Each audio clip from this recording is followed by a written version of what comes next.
वेनादिव्यस्मान भूतवाय नमः वाम देवाय नमो जयराय नमः दैराय नमो रुद्राय नमः कालाय नमः कलविग्रहाय नमो विग्रहाय नमो बलाय नमो बलप्रदाय नमः सुदमनाय नमो उन्मनोन्मनाय नमः गोरेभ्यो सर्वतरेभ्यः सर्वेभ्यः सर्वसर्वेभ्यो नमस्ते अस्ते रुद्ररूपेभ्यः तद्विषाय विद्महे महादेवाय धीमहि तन्नो रुद्रः प्रचोदयात् ईशानसर्वज्ञानां सर्वभूतानां ब्रह्माधिपतिर्ब्रह्मणोऽधिपतिः ब्रह्मा शिवो मे अस्तु सदा शिवो मा शिवो नाम शिवदिति सेवितानमसे असुमामाय गोये निवर्तयाम्यायुगेनाद्याय प्रजननाय रायस्वोगाय विजयास्वाय शुभेच्छाय युवादिदेव सवितर्दुरितानि वराजुवाय उदरन्दन्ना युवाद्यौ शान्तिरन्तरिक्षगो शान्ते पृथिवी शान्तिरापः शान्तिरोगदया शान्ति वनस्पतयः शान्तिर्वेदेवाः शान्तिर्वशान्ते सर्वगो शान्तिः शान्तिरेव शान्तिः सामा शान्तिः सर्वे गाम्बायिकभेदाना गुरसु यत्तामा सर्वे गावैनमे तद्वेदाना गुरशेन विकिञ्चते मृताभिषेकोऽस्तु शान्तिः पुष्टिस्तुष्टिश्चास्तु नमः पार्वतीपतये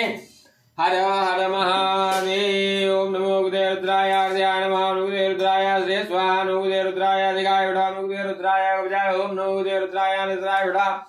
ओम नमो गुदे रुद्राय अस्त्राय पटा सानन्दमानन्दवने वसन्तम् आनन्दगन्धम् मृतभाववृन्दं वाराणसीनाथमनाथनाथं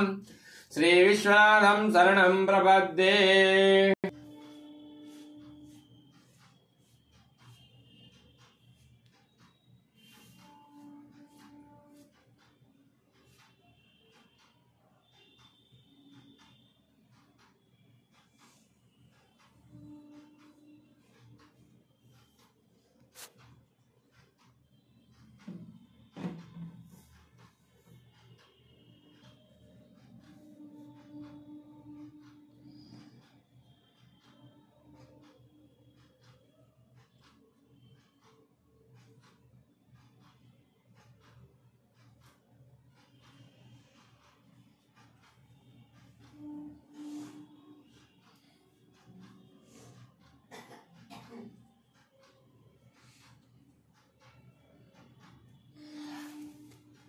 रत्नैकल्पितमानसं हिमजलैः स्नानं च देव्याम्बरं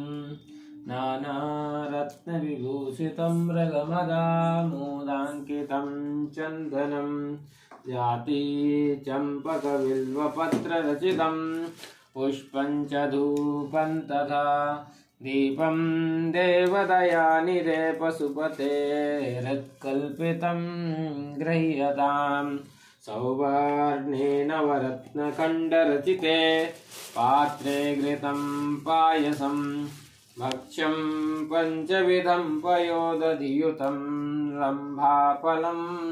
पानकं शाकानामयुतं जलं रुचिकरं कर्पूरखण्डोज्ज्वलं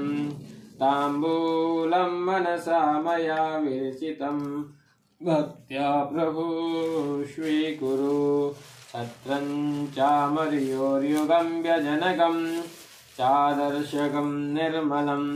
वीणाभेरिमृदङ्गकाहलकला गीतं च नृत्यं तथा साष्टाङ्गं प्रणतुस्तु सर्वबहुविधा हरे तत्समस्तं मया संकल्पेन समर्पितं तव विभो पूजां गृहाण प्रभो आत्मा त्वं गिरिजामते सहचरा प्राणशरीरं घृणं पूजा ते विषयोपभोगरचना निद्रा समाधिस्थिते सञ्चारः पदयो प्रदक्षिणविधि स्तोत्राणि सर्वा गिरौ यद्यत्कर्म करोमि तद्वदखिलं सम्भूतवाराधनं कर्मकृतं वा कायजं कर्मजं वा श्रवणनयनजं वा मानसं वा परार्थं विहितमविहितं वा सर्वमेतत्क्षमस्व। जय जय करुणाब्धे श्री महादेव शंभो।